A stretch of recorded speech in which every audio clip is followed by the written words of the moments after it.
So thanks again. So we're talking about, so physics and math of class S. Now part 3.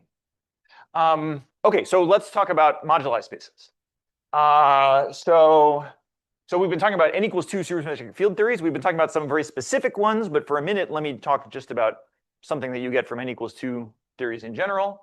So an n equals 2 supersymmetric quantum field theory in 4 dimensions.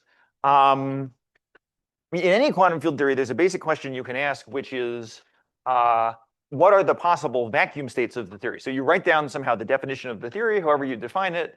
And you think of that as being, physicists would say it's kind of the UV definition. You define the theory by describing how it behaves at very short distances. You write down kind of the fundamental laws of physics.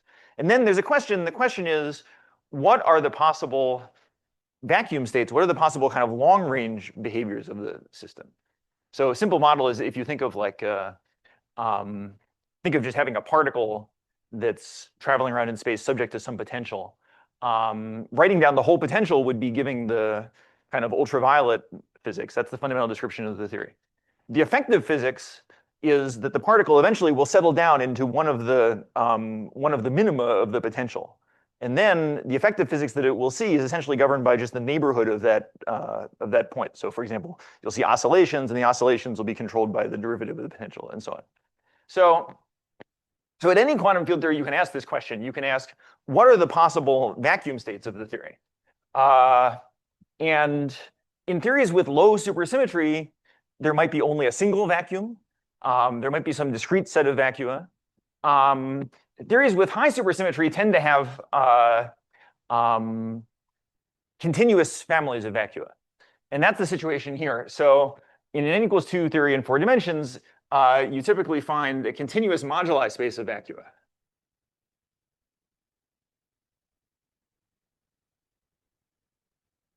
Kind of vacuum configurations of the theory. So practically speaking, it means, for example, when you compute correlation functions,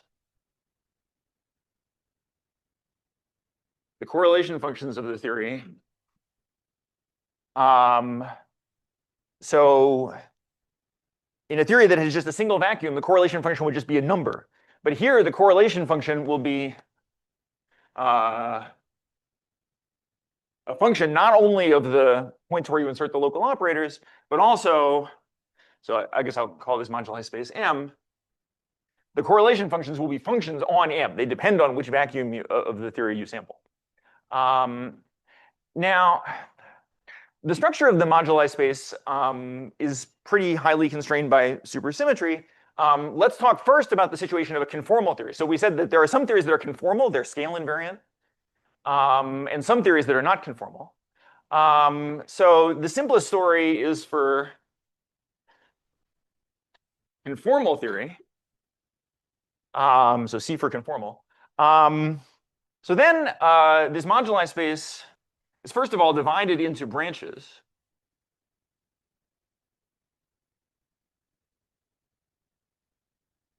And a very schematic toy picture of it would look like this. You have one point where the conformal symmetry is unbroken.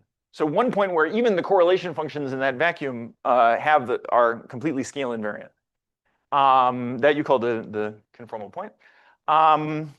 But when you go out along the moduli space, in a typical vacuum, the conformal symmetry is broken. So the theory looks conformal at this point, doesn't look conformal when you look at along the other points of the moduli space.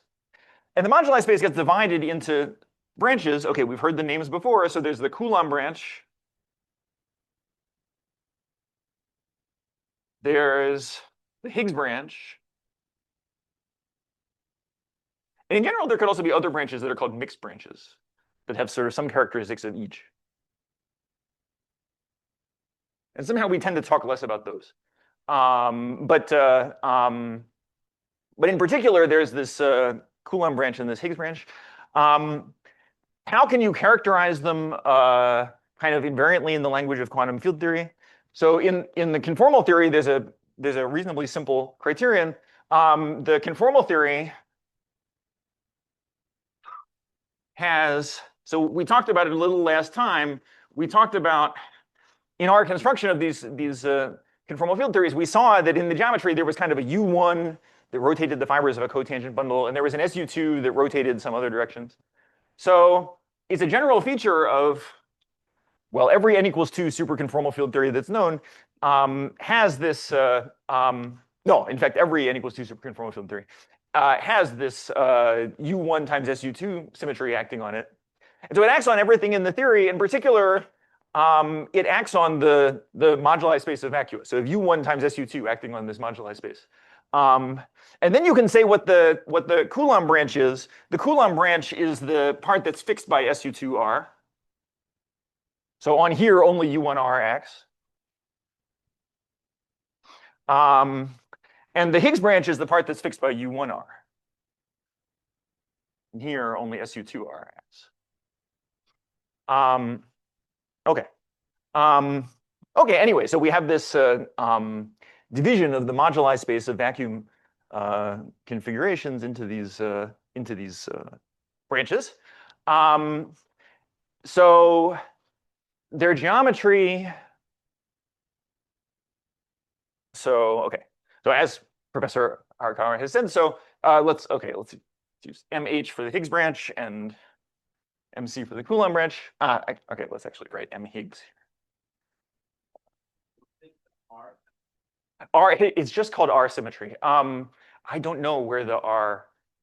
Okay, so a little background is that what does R symmetry mean? In a general quantum field theory, the R symmetry refers to the symmetry which acts non-trivially on the supersymmetry algebra. So the idea is, you know, in the full symmetry of this superconformal field theory, you have some big group of symmetries, and it's broken up into kind of GR cross G flavor. And G flavor is the part that commutes with supersymmetry, and GR is the part that acts by automorphisms of the supersymmetry algebra. So this one depends a lot on the theory. It can be arbitrarily big. This one can't be bigger than the automorphisms of the supersymmetry algebra. In this case, the automorphisms of the supersymmetry algebra is this. Okay. But I don't know why it's called R, actually. Okay, so anyway, so the Higgs branch, as we said, is hyperkähler. And in fact, right, because of the scale invariance, so I said you have U1R and SU2R, you also have a dilation action by R star. And having this R star and SU2 acting on it means that it's not only hyperkähler, but it's what's called a hyperkähler cone. Meaning in particular, so hyperkähler means it has a whole CP1 of complex structures, but this SU2R acts by isometries relating those complex structures. So on this space, all the complex structures are kind of the same in some sense. They're all isomorphic as this SU2R acting. The Coulomb branch is very different. So the Coulomb branch is a, so it's not even 4n dimensional. It's a Kähler manifold. It has a little bit of extra structure, so it's not a random Kähler manifold. It's what's called a special Kähler manifold. I don't just mean it's special. I mean there's a precise thing called a special Kähler manifold. So it's well reviewed by an article by Dan Fried, for example. We'll say a little bit of what this structure is as we go on. Okay, but for now we just say it's a Kähler manifold. Or more accurately, I guess it's a Kähler manifold with singularities. So it has an open dense part, which is a manifold, and then it may have the special Kähler metric can degenerate at some point. Okay. In the case of a theory which is not, so all this was what happens in the case of a theory which is conformally invariant. But the simplest and most famous examples are not conformally invariant. So let's say a word about that. So for n equals 2 QFT not conformally invariant, then we still have these branches. So we still have the Coulomb branch and the Higgs branch. Typically, then we won't have this rescaling action on them. We also, in general, won't have the U1R if the theory is not conformal. You still do have the SU2R. Okay, and then you don't generally have this point where they all meet in the non-conformal case. Okay, fine. So let me talk about one example, sort of most famous example of this structure. So the most famous example is the one that was studied by. So I'm always going back to the same theory. The theory studied by Steinberg and Witten, which is the n equals 2 super Yang-Mills theory, where the gauge Lie algebra is SU2, but you could just say the group is SU2, and no matter. So the matter representation is trivial. So the whole theory is just determined by the datum of the group SU2. And there's a coupling.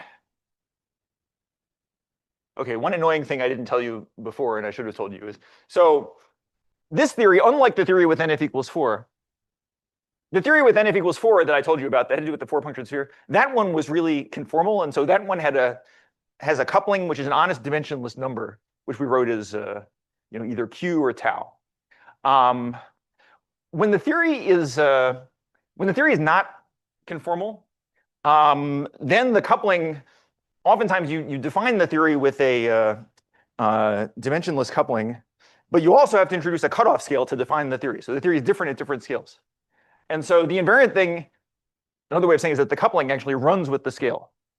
And so the invariant thing to give is not the value of the coupling, because that value would depend on the scale. The invariant thing is to give the scale where the coupling reaches some value, say 1. And so instead of writing tau, I'll write lambda. And you should think that lambda is kind of a dimensionful number. It has coefficients of mass. Fine. Anyway, I write it like that. Okay, it's just some number, some dimensionful number. And now you can ask, so in this theory, you can ask, okay, what's the moduli space of vacua? Actually, in this theory, there will be no Higgs branch. All there is the Coulomb branch. And the Coulomb branch turns out to be one complex dimensional, just the complex plane. People coordinatize it by number, call it U. And that complex plane, picture it like this.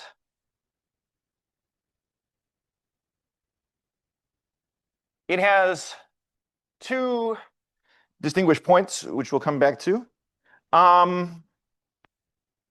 Okay. So here's our picture of the moduli space of the field theory. And now, somehow in quantum field theory, the most important question, or one of the most important and deepest questions, is when someone writes down the quantum field theory, you want to know, what does the quantum field theory do? What do I mean by that? So let's sorry, the question. What is the way a physicist would say it is, what is the effective physics around a point U in the Coulomb branch? Well, the answer will depend on whether U is this point or one of these two special ones. Let me just answer it for the generic one. So I'll take the Coulomb branch and remove these two special points, which are square root of 2 lambda.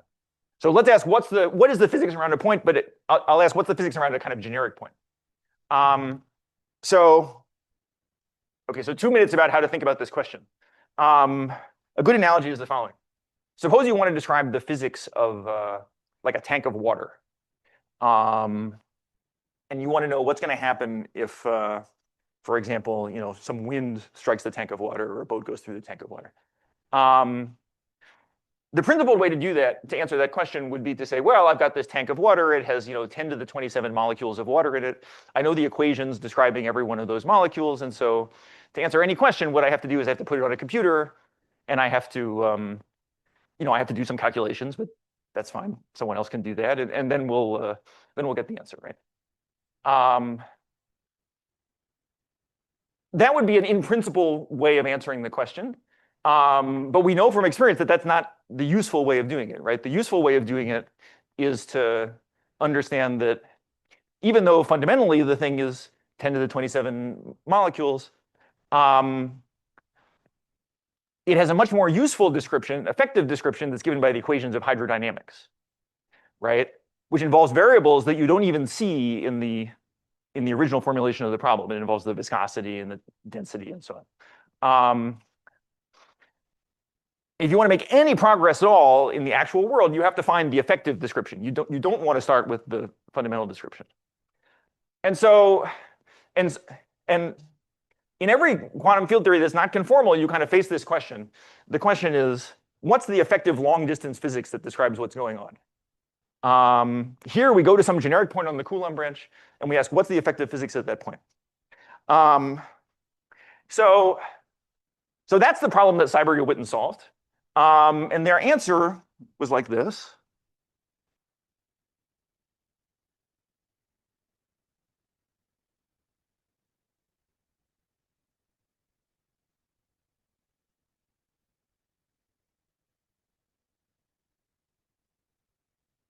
So their answer is it's given by, well, it might not look that much simpler. So it's again given by a quantum field theory, n equals 2 super Yang-Mills.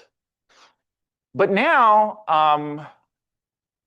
so we started out, the fundamental description of this theory was in terms of SU2. SU2 is non-abelian. It means the equations are nonlinear, and it's a very complicated thing to deal with directly. What Seiberg and Witten showed is that the effective physics is given by, again, by n equals 2 super Yang-Mills, but now with an abelian gauge group instead of non-abelian.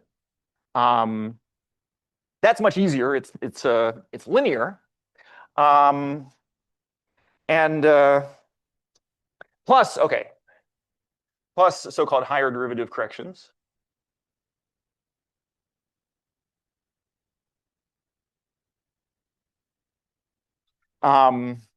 Which they also told you exactly how to calculate. And so they found a kind of new set of variables. They said, okay, if I want to study the field theory around some point of the moduli space, the good effective variables are not non-abelian gauge fields. They're actually just abelian gauge fields. And moreover, they told you exactly, okay, let's go on. So that's the sort of rough first statement. Now let's say it a little more precisely. So they gave a very precise description of exactly what U1 theory you're supposed to study. And so to describe it, let me describe it in terms of what kind of geometry it induces on the Coulomb branch. So what they said is, okay, at a generic point of the Coulomb branch, there'll be a local coordinate. I'll call it Z electric. So it's some complex number. The way they thought of it is that it's the effective, it's the 1-point function, the vacuum expectation value of some operator. It's the scalar partner of the U1 gauge field. But anyway, you can just think that they produce some nice local coordinate on the moduli space. I wrote E here meaning electric. There's also a dual coordinate. So I should say local coordinates. There's also a dual coordinate, the magnetic coordinate, which comes from studying, instead of studying this U1 gauge field, you can also use electric magnetic duality and study its magnetic partner. So they had these two functions, two local coordinates, Z electric and Z magnetic. Of course, the space is one-dimensional, so either one of these separately is a good local coordinate. Or more generally, they said you can consider any electromagnetic charge, say Q comma P, let's see, I'll write gamma, Q comma P, think of this as the charge that a particle could have, electric and magnetic charge. And then they consider a corresponding function, I'll call it z gamma, which is just q times z electric plus p times z magnetic.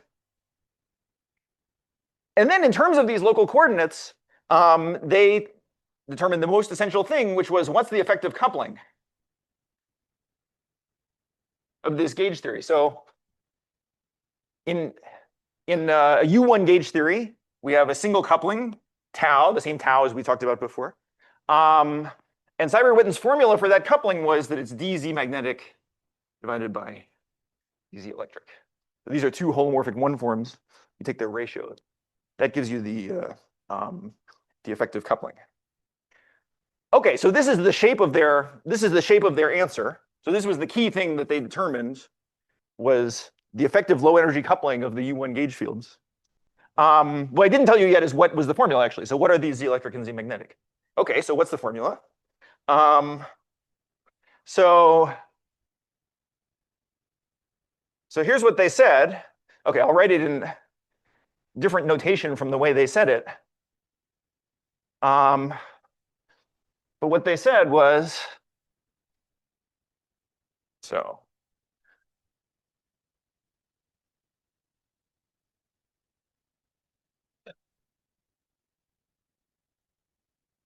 or more generally, how to determine these functions z gamma.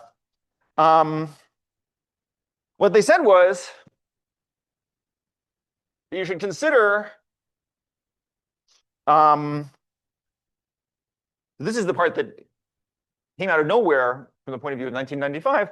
They said you should consider a family of elliptic curves over the Coulomb branch. Given by this equation, you write y squared is lambda over z plus u plus lambda times z. So that's sitting inside C2, y comma z. I'll call this sigma sub u. Okay, so here's some curve. Then they said, okay, this curve comes with a natural meromorphic one form. In these coordinates, it's y dz. And then z electric of u is going to be the integral around some cycle. So this is a torus, right? So it has, we could erect a basis of cycles, call them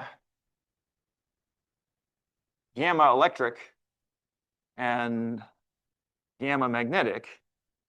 You erect a basis of cycles, and then these local coordinates, z electric and z magnetic, are just the periods of the one form along those cycles. So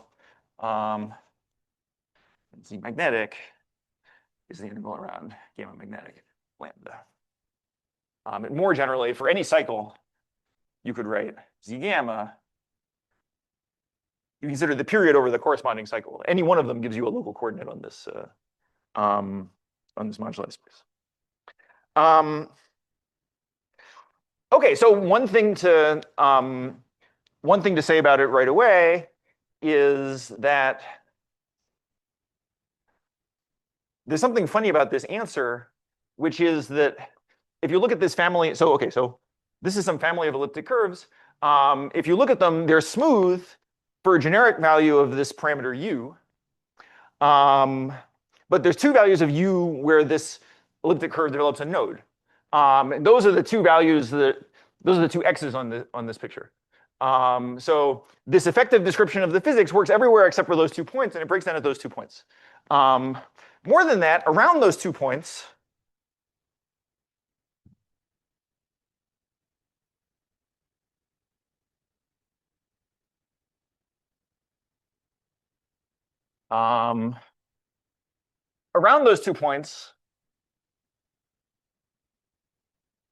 if you go around one of these points, this elliptic curve, the cycles on this elliptic curve suffer a monodromy. So around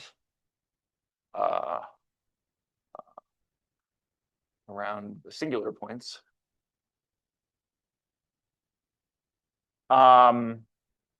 U plane again. Z electric and Z magnetic suffers some monodromy. It goes to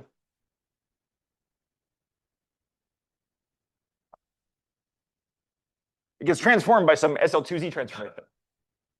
Correspondingly, it means that the notion of what's an electric charge and what's a magnetic charge, you can give it a local meaning in this effective theory, but you cannot give it a global meaning.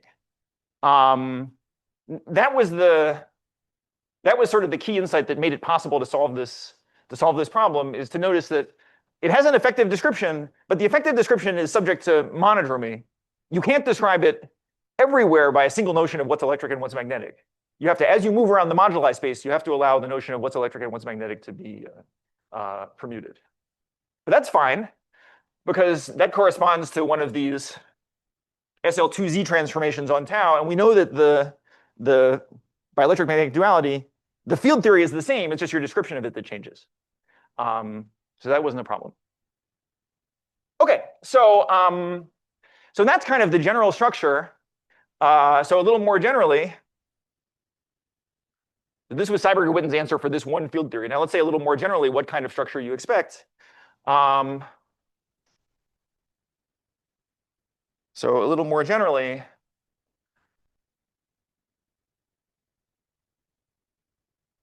the sort of infrared data over the Coulomb branch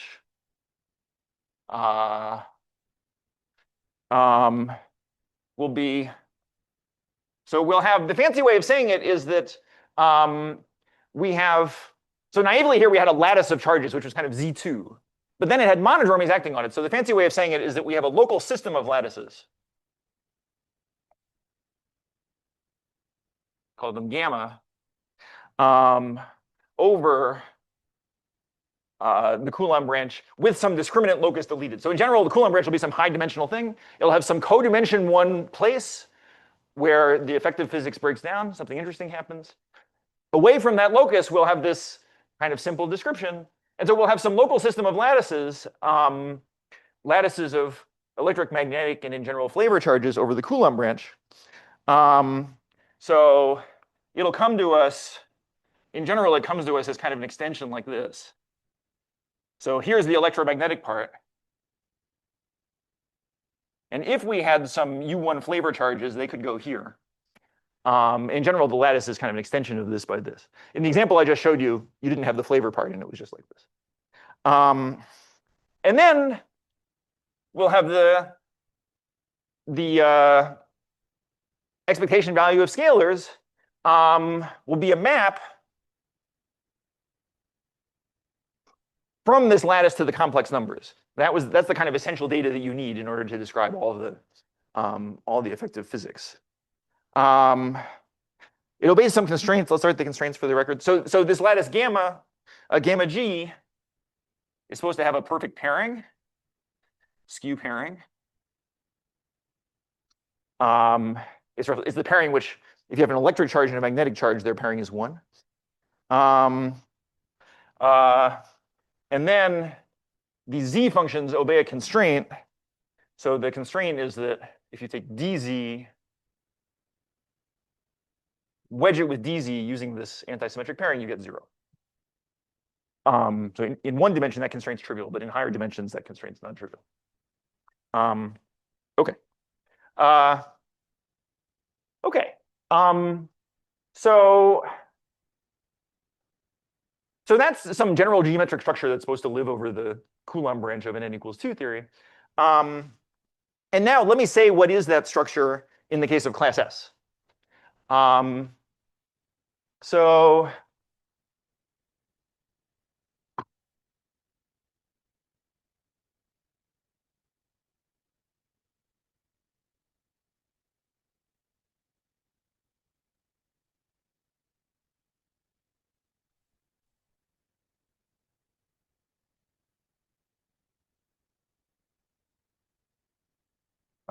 So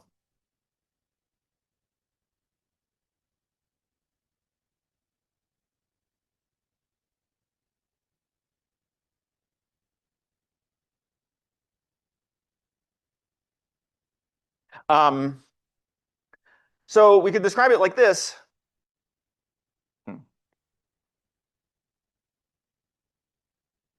Yeah, let's say it like this. So let me first describe it in the case of the conformal case.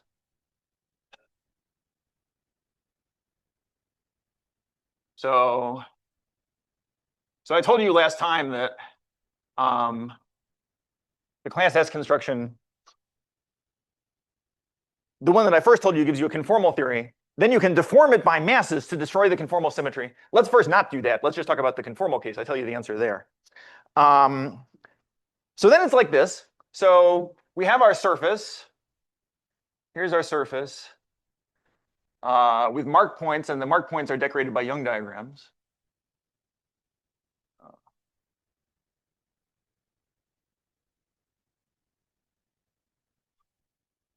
Various mark points with Young diagrams. And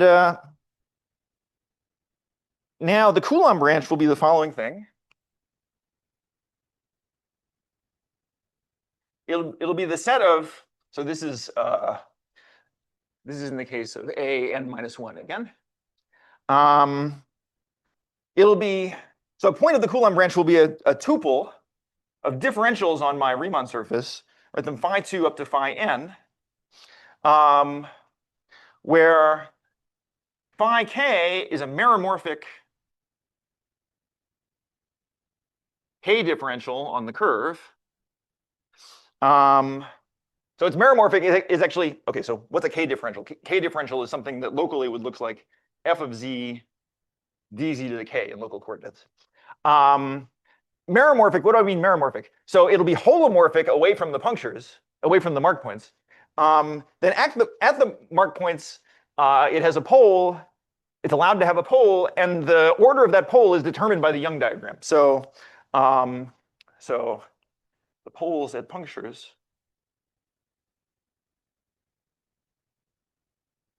determined, so the orders of poles at orders of the poles at punctures determined by the Young diagram.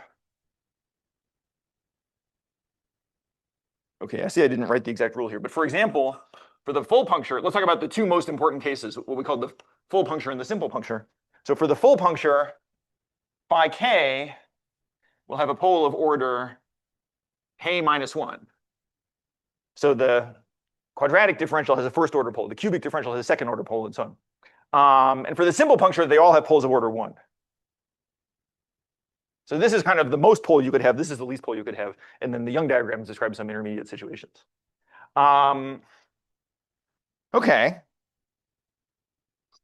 So that's going to be our Coulomb branch. So it comes to us evidently as a vector space. It's some vector space determined by the data of the surface plus these Young diagrams. Then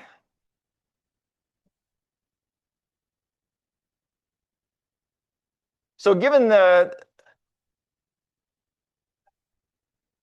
point of the Coulomb branch, now I want to tell you what are these central charge functions, the z functions, that determine the effective physics. Well, so to determine them, I should take these differentials and I make a curve out of them. So let's write sigma phi will be the curve given by the equation x to the n plus the sum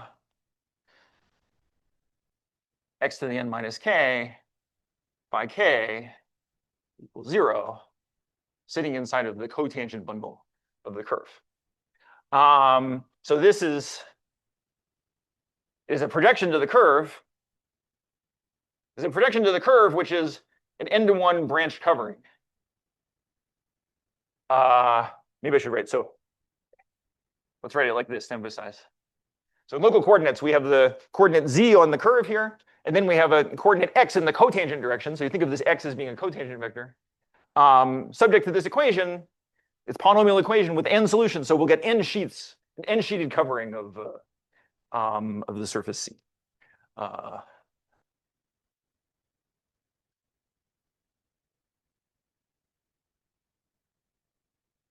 If n equals 3, it might look like this. Okay. And then, so generically, it'll be smooth. And so the good part of the Coulomb branch will be the part where this spectral curve is smooth.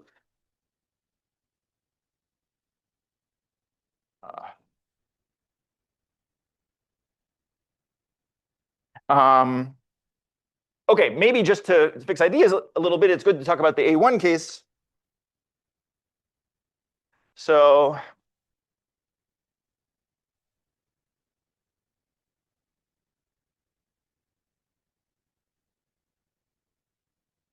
for example, that's the case n equals 2. So then the Coulomb branch is just quadratic differentials, phi2, meromorphic quadratic differentials on C with simple poles at the marked points. In that case, there's only one choice for the Young diagram, so we just get simple poles at the marked points. And the spectral curve is just a double cover given by the 2 square roots of this quadratic differential. 2 square roots of, I guess, minus the quadratic differential. And then when is this curve smooth? It's smooth exactly if this phi2 has only simple zeros.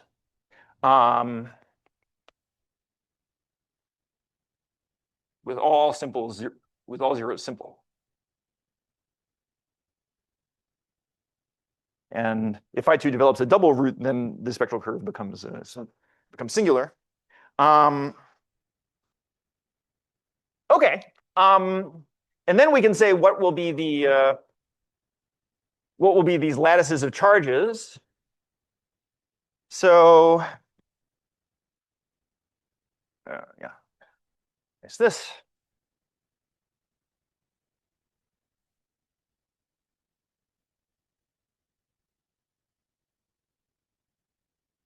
So the lattice of particle charges in this theory will be, well, I want to say, okay, roughly what it's going to be is just the first homology of the spectral curve. You should roughly think that the possible charges for particles in this theory just correspond to all the 1 cycles on the spectral curve. It's not exactly right, because I'm talking about SLN instead of GLN. If I was talking about GLN, it would be literally the first homology of the spectral curve. We've been talking about SLN, and for that reason, I have to say something a little trickier. So I have to say, but the prim part here, that's the part where if you project it down to the base, you get 0. And then really there's also some finite index. So the actual gamma will be a little bit bigger than that. So this will be a finite index subgroup inside of here. But I kind of encourage you to forget this and just think that the lattice is like the first homology of the spectral curve. And then we can define our z functions. So just as in Seiberg and Witten's case, the z functions will be just the periods of, what's the one form? So because this Riemann surface is sitting inside of the cotangent bundle, it carries a canonical holomorphic one form, which is just the Liouville form from the cotangent bundle. So this lambda is the Liouville one form. The cotangent bundle. You just take the periods of that one, and that gives you these z functions. Okay, so that's the kind of Seiberg-Witten geometry for these theories of class S. It just has to do with the geometry of, essentially, I said differentials, but I more or less could have just said, well, I look at all possible branched covers, n-fold branched covers of C sitting inside the cotangent bundle.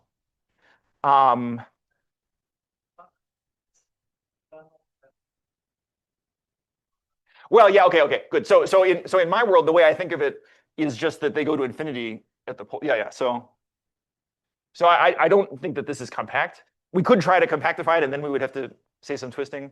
But I would rather just say, it's kind of cop-out, but I would rather just say, well, it has some asymptotic conditions as we go to here. And those asymptotic conditions I express by telling you these conditions on the coefficients.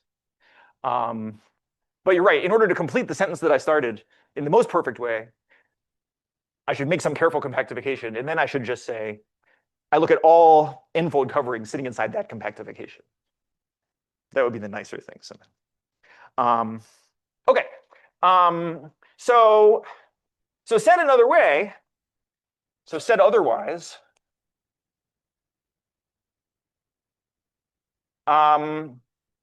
this Coulomb branch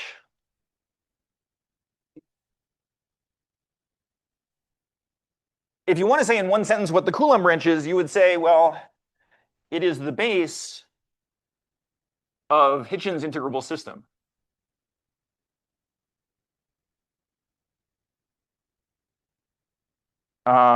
For determined by the data of C, G, and the punctures. Mark points. Okay, we'll come back to Hitchin's integrable system in a minute, but for right now, I'm just saying this space that I just defined has another name. It's called the base of Hitchin's integrable system. Okay, so for example,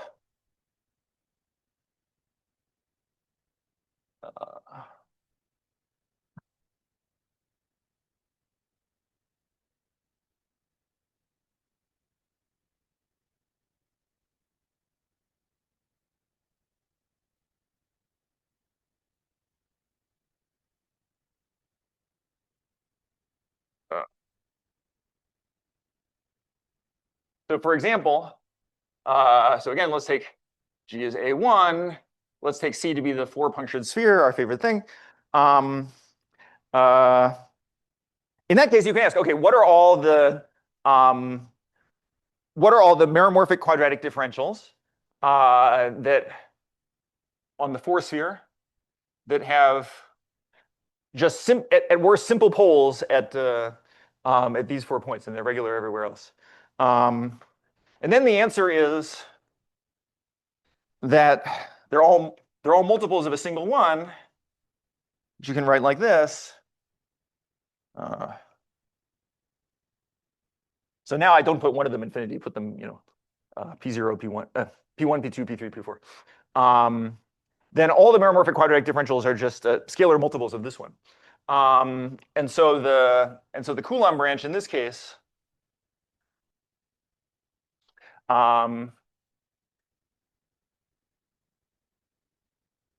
I say this right? Yeah, I think this is right. So this one has no zeros at all. So all of its zeros are simple. And so as long as U is not zero, this gives a nice smooth spectral curve. And so the picture of the Coulomb branch is like this. There's just one, there's one singular point, every place else is regular. That corresponds to the fact that this theory, as I said, this is an example of a conformal theory. In a conformal theory, we expect to have the U1 R symmetry times the scaling. And here you see that symmetry in kind of a trivial way. You just rescale this, this differential. Okay. Another thing we could do is we could take this theory and we could deform it. So I told you that you can deform it by adding mass parameters associated with the punctures. So let's do that.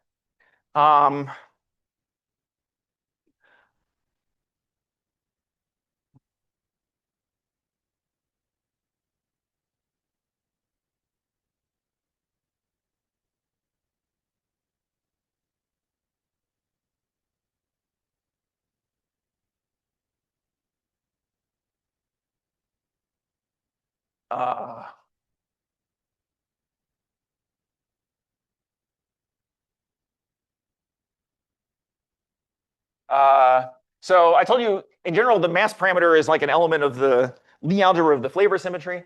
So the flavor symmetry here was SU2, so everything will be conjugate to something like this. So in other words, we get four complex numbers determining the masses. So M1, M2, M3, M4. And the way that the masses show up in the story is, instead of requiring the quadratic differential to have a first order pole, now we require it to have a second order pole, but of fixed residue. So now we require phi2 to have second order pole at each pi. with residue mi squared. So for a quadratic differential, for one form, the invariant residue is the coefficient of 1 over z. For a quadratic differential, the residue is the coefficient of 1 over z squared. So in other words, phi2 should go like mi squared dz squared over z minus pi squared. That's an invariant condition. Okay, so then again we can ask, okay, what are all the meromorphic quadratic differentials on the sphere with this condition? And the answer is, so now they look like this. So you just write, sum of mi squared over z minus pi squared plus, okay, now you have a linear term, z1 over z minus pi. You can write it like this. Now, you require that it doesn't have a pole at infinity, and that imposes some constraints on these CI. So these are subject to 3 constraints. And so again, you're finding it's 4 numbers subject to 3 constraints. So there's again a one-dimensional space here, the space of quadratic differentials subject to these conditions. So here will be the Coulomb branch in this case. Now it doesn't have a rescaling symmetry anymore, right? If I rescale it, I would change these masses. So the masses break the conformal symmetry. And so then again, you can ask, okay, I write this quadratic differential.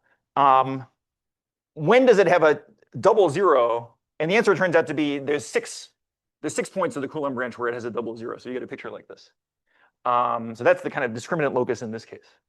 And so again, here we have a family of, again, we write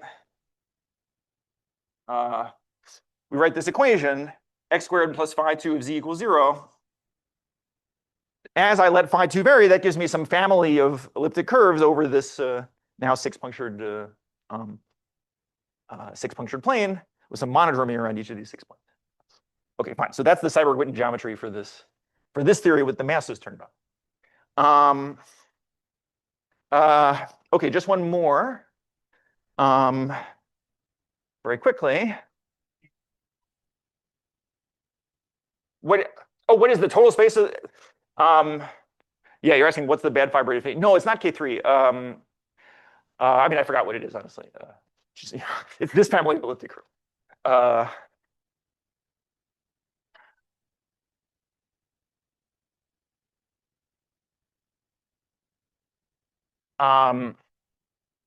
Okay, so one more example would be, let's do A1 again. Now I'll do a sphere with, so I told you that you can take the punctures there and collide them and send the masses to infinity in some coherent way.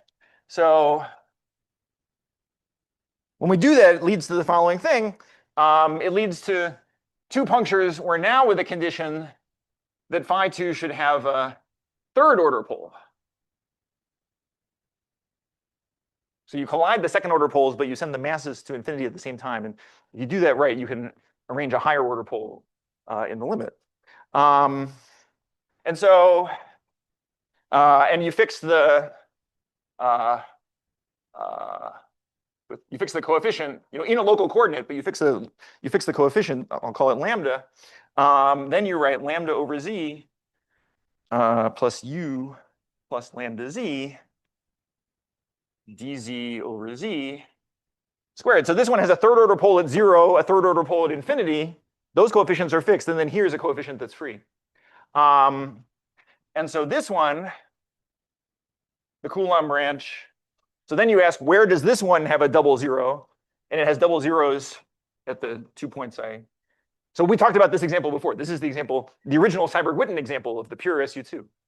So their elliptic curve was exactly, now I'm just reinterpreting their elliptic curve as being this elliptic curve.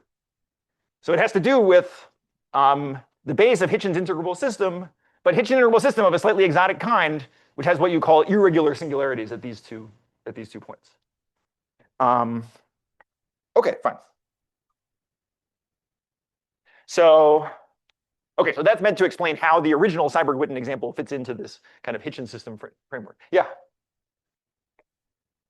So I would, yeah, so, class S becomes more and more flexible the more things you kind of allow yourself to do. So I would say this is also class S, but it's certainly it's not conformal, right? We broke the conformal symmetry when we turn on the masses and collided the punctures.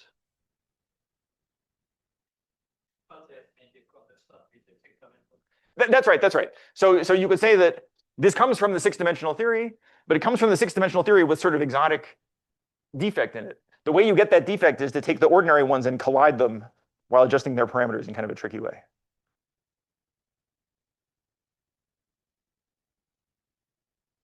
That's right. That's right. So this is not just an example of a Young diagram. We have to start with the Young diagram one. The original one, that one was the Young diagram one. Then we do this procedure of deforming by. It's colliding points, but it's colliding them in a tricky way. I mean, you have to collide them at the same time. You have to take this deformation parameter to infinity.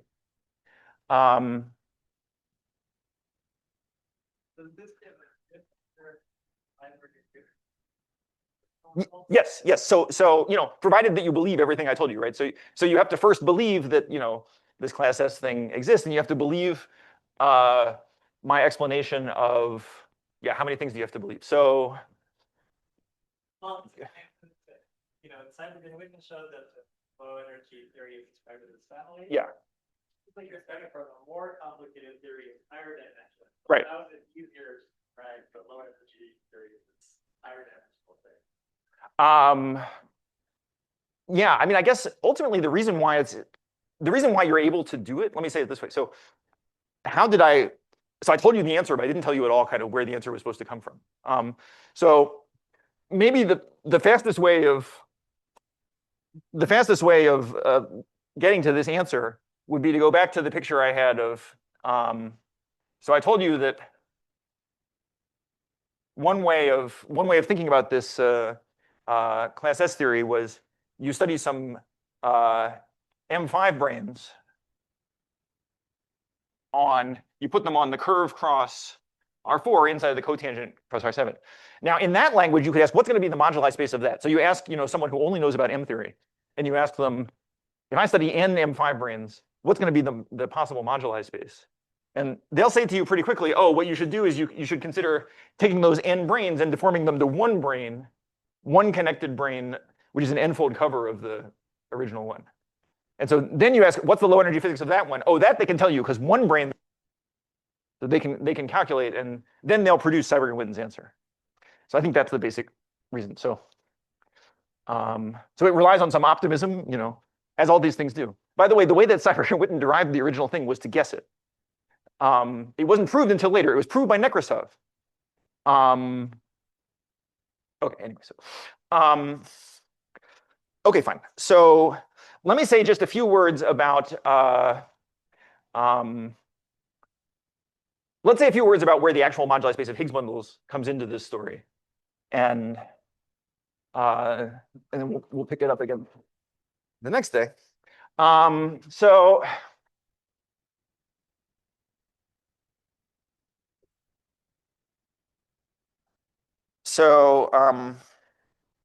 let's talk about now compactification.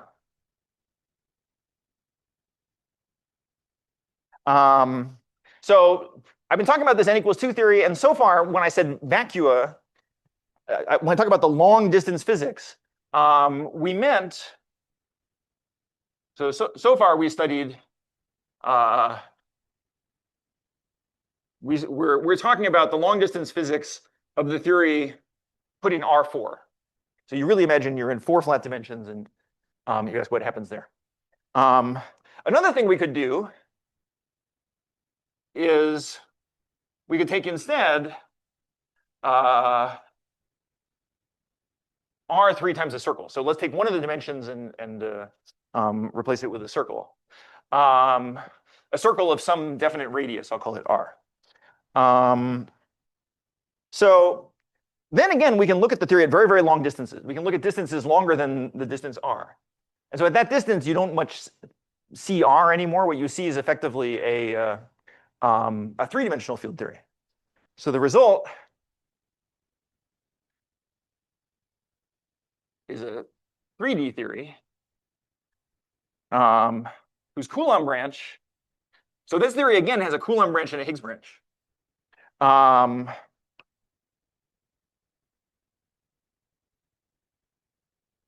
And the Coulomb branch of this one, I'll call it MC3D, it'll be fibered over the Coulomb branch of the 4D theory. Roughly what it means is there are some fields which parameterize the Coulomb branch of the 4D theory, and those fields are still present in 3D. So you can still look at the values of those fields. That tells you which 4D vacuum am I in. But in the 3D theory, you have additional information. And so the Coulomb branch is not just the same, it's a torus fibration, so M3DC fibered over the original MC. So now the picture is like this. You have, and we'll have some torus, and then it'll degenerate somehow as we go to the normal curves. Well, of course, this picture might look a little bit familiar, right? Because I drew a very similar picture when I talked about the Seiberg-Witten's solution of the theory. So the statement is,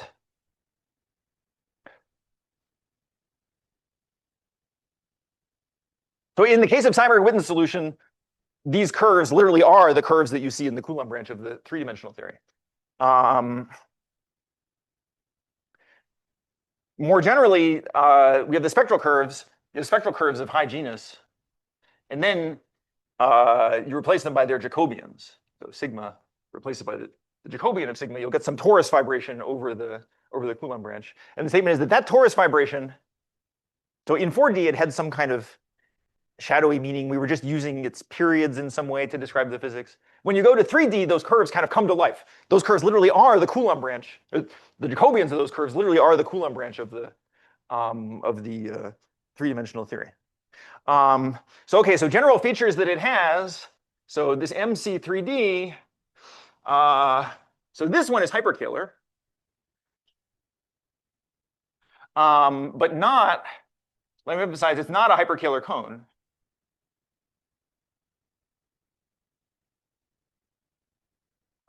Even if the 4D theory was conformal, when we put it on a circle, the length of the circle breaks the conformal symmetry. So there's no reason why the moduli space should be a hyperkähler cone. Indeed, it won't be, right? This picture of a torus vibration over a base, this is not the picture of a hyperkähler cone.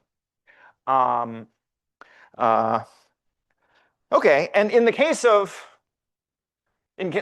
class S, so the theory S of C comma G, then this M3D Coulomb is up to a finite quotient, will be the moduli. Oh God, this is bad.